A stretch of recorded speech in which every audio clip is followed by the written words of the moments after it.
Assalamualaikum. Ada satu penyakit yang jarang diketahui oleh masyarakat kita pada hari ini dan mungkin ada yang tidak percaya akan kewujudan penyakit ini. Sedangkan ianya telah wujud di zaman Rasulullah sallallahu alaihi wasallam, iaitu penyakit ain. Apakah penyakit ain? Penyakit ain ini terhasil dengan dua sebab. Yang pertama, ianya terhasil dari pandangan mata disertai perasaan dengki, cemburu, iri hati, tidak puas hati, sakit hati dan macam-macam lagi penyakit hati. Semua ini boleh menyebabkan mudarat pada orang yang dilontarkan pandangannya. Penyakit ain kedua boleh terhasil dengan sebab kagum dan ta'ajub. Di dalam surah Al-Qalam ayat 51, A'udzu billahi minasy syaithanir rajim. Wa in yakadu alladhina kafaru la yuzliqunaka bi absarihim lamma sami'u adh-dhikra wa yaquluna innahu lamajnun. dan sesungguhnya orang-orang kafir itu benar-benar hampir menggelincirkan kamu dengan pandangan mereka tak kala mereka mendengar Al-Quran dan mereka berkata, sesungguhnya ia, iaitu Nabi Muhammad, benar-benar orang yang gila. Subhanallah. Mesti kita terfikir bagaimana penyakit ain ini dapat terkena pada manusia. Adapun dengan sebab dengki, boleh jadi kerana kita selalu buat posting media sosial seperti di Facebook, Instagram, gambar-gambar peribadi yang boleh mengundang perasaan dengki dari ribuan dan jutaan mata yang melihat kita dengan perasaan cemburu dan iri hati. Maka terbitlah perasaan dengki yang mengakibatkan penyakit ain terkena pada kita. Penyakit ain ini tidak sama seperti sihir. Sihir adalah perbuatan syaitan. Penyakit ain pula disebabkan mata-mata jahat, evil eyes, yang mengundang kemudaratan disebabkan kebencian, hasad dan dengki. Guys, bukan tidak boleh up gambar di social media, tetapi sebaiknya kita hadkan dan tapiskan posting-posting peribadi yang boleh menyebabkan orang dengki dengan kita.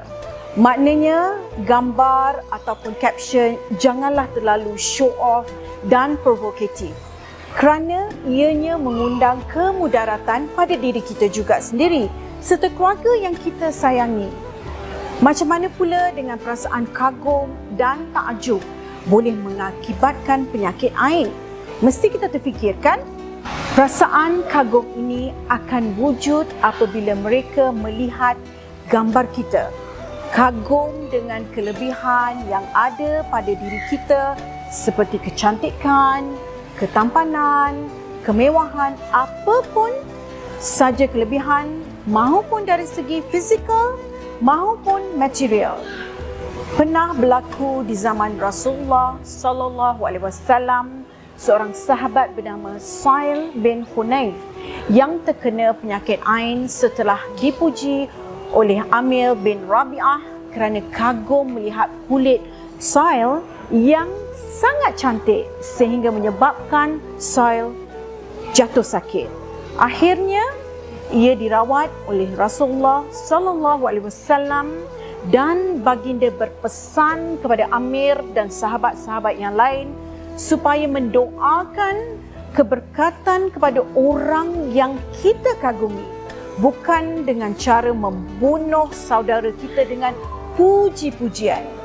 Yang dimaksudkan di sini adalah bukan tidak boleh dipuji mahupun memuji, tetapi hendaklah pujian itu disandarkan dengan pujian kerana Allah Subhanahu wa taala, seperti kalimah bismillahi, masya Allah, tabarakallah, subhanallah, dan lain-lain lagi yang bersangkut dengan nama-nama suci Allah.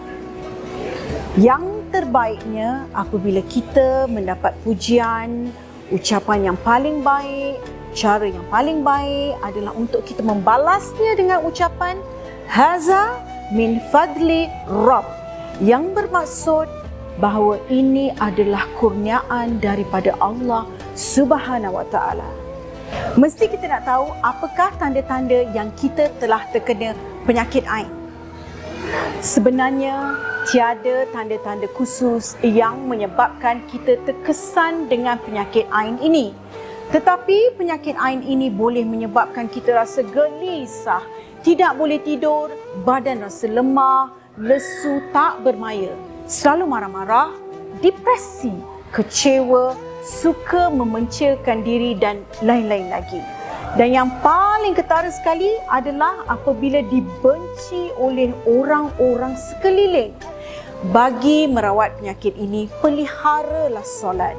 Sentiasa membaca Al-Quran. Dekatkan diri dengan Allah dan sekiranya kritikal, pergilah ikhtiar dengan mendapatkan cara rawatan Islam untuk rawatan selanjutnya. Dari hadis riwayat Imam Al-Bukhari, Nabi SAW bersabda, أعوذ بكلمات الله التامات من كل شيطان وهامة ومن كل عين لامة. yang bermaksud, aku memohon perlindungan dengan kalimat-kalimat Allah yang sempurna dari segala syaitan dan dari haiwan yang berbisa dan juga pandangan yang jahat. Jom sama-sama kita amalkan doa ini agar Allah Subhanahu wa taala memberikan perlindungan kepada kita dari penyakit ain ini. Semoga bermanfaat perkongsian pada kali ini. Insya-Allah jumpa lagi. #SweetTalk ke syurga. Itu saja perkongsian buat kali ini guys. Ianya adalah peringatan buat diri saya sendiri, anak-anak, kaum keluarga, keturunan, sahabat handai dan pada yang sudi memanfaatkannya.